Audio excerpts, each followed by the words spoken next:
So what does it mean for something to be stable? Something is stable if, whenever you move it away from its equilibrium, a force brings it back. So this book sitting on the table is stable because if I try and perturb it by, say, pushing the side up, there's an upward normal force there that brings it back. No matter what I try to do to it, the force brings it back.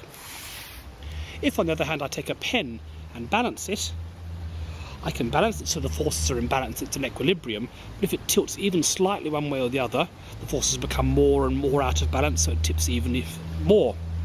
So, of course, it falls over. So is a white dwarf stable? Well, consider this as a model of a white dwarf. A white dwarf is a ball of gas, this is a sphere of gas. Let's imagine that the surface of the balloon is like a surface layer on the white dwarf. If we push it in, it bounces back out again. What's happening is, as we push it in, the volume inside the ball of gas decreases. As volume gets smaller, pressure gets more, and so that pushes back out. Likewise, if I pull one side out, it springs back in again. So a balloon is stable, unless you puncture it. For a white dwarf, it's a bit different. For a white dwarf star, the same thing applies. You've got, let's say, a surface level of the white dwarf, and if it's pushed inwards, then the volume of the gas further in shrinks, so it must push back. But on the other hand, you also have gravity in a white dwarf. If the surface layer gets closer to the middle, gravity becomes stronger because of the inverse square law. So that will pull things further in. So is it stable or not? That will depend upon the balance between the pressure force and the gravitational force, and how they change as you squash some part of it.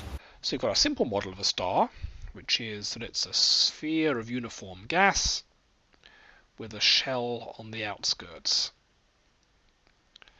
with radius r, let's say.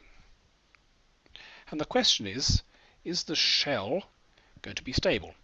Now this is a gross oversimplification because, of course, the density will steadily increase towards the middle, so calling everything in the middle just uniform is a bit silly.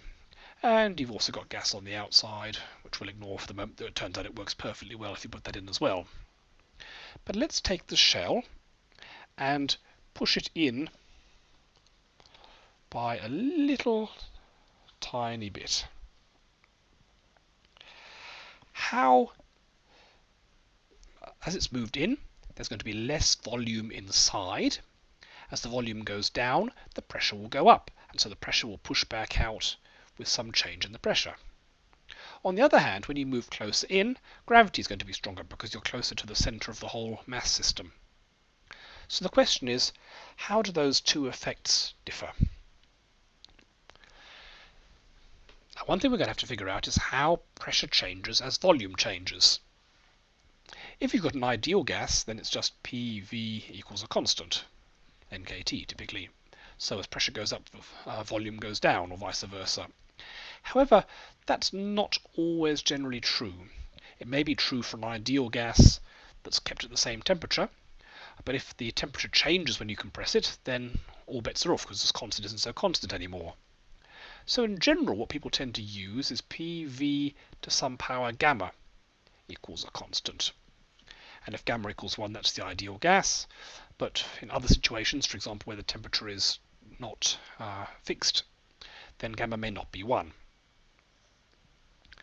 Okay, so if you've got that, how does the pressure force vary as you move something in? Well, the volume inside is going to be proportional to r cubed.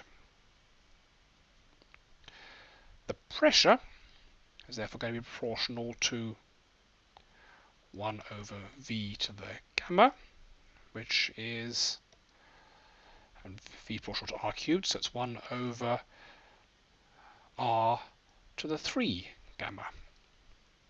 So that tells us the pressure inside. The force is pressure times area, the area of the inside of the shell. So the area is just the area of a sphere, which is 4 pi r squared. So pressure force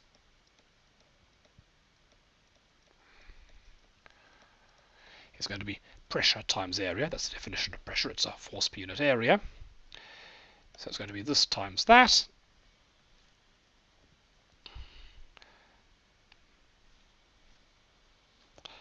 So it's going to be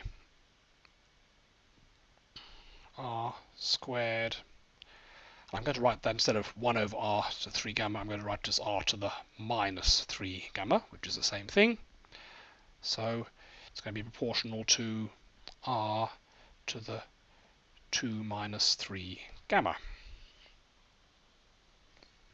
Okay, so that's telling us how the pressure force will vary as we move our shell of star inwards. How about the gravitational force?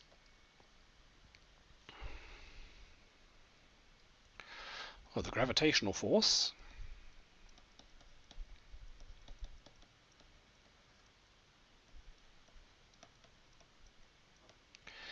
is just my Newton's law, g m of everything inside, m of the shell over r squared.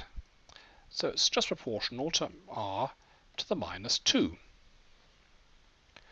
So what we can see is we have a pressure force that goes as r to this power and a gravity force that goes as r to that power. So if these two powers are identical, then if you push something in, sure, the pressure will go up, but the gravity will go up just as much, so it will stay in balance, so it can keep moving in or keep moving out. If, on the other hand, this increases faster than that, when you push something in, the pressure will increase by more than the gravitational force, so that'll push the thing back out and it'll be stable. If, on the other hand, this varies more than that, then it's going to be unstable. If you push it in, the gravity will increase by more than the pressure, so it'll move in, accelerating faster and faster. So for stability, the edge of stability is going to be where this index equals that index. So minus 2 equals 2 minus 3 gamma. So let's rearrange that. So we'll move this over this side, so we get 3 gamma equals 4. So gamma equals 4/3. And that is the criteria for stability. If gamma is greater than 4/3, then the star is stable, because the pressure will increase faster than the gravity when you push some shell inwards. If, on the other hand, gamma is less than or equal to 4/3, it's unstable. If it were exactly equal, when you push it in, it will just keep on moving in at the same speed, which is pretty disastrous. If it's less than that, it will accelerate inwards, so it's even more unstable. So that is the criteria for whether a star is stable or not, whether if you perturb some layer of the star, it zooms all the way in and collapses, or whether it bounces back and stays where it should be.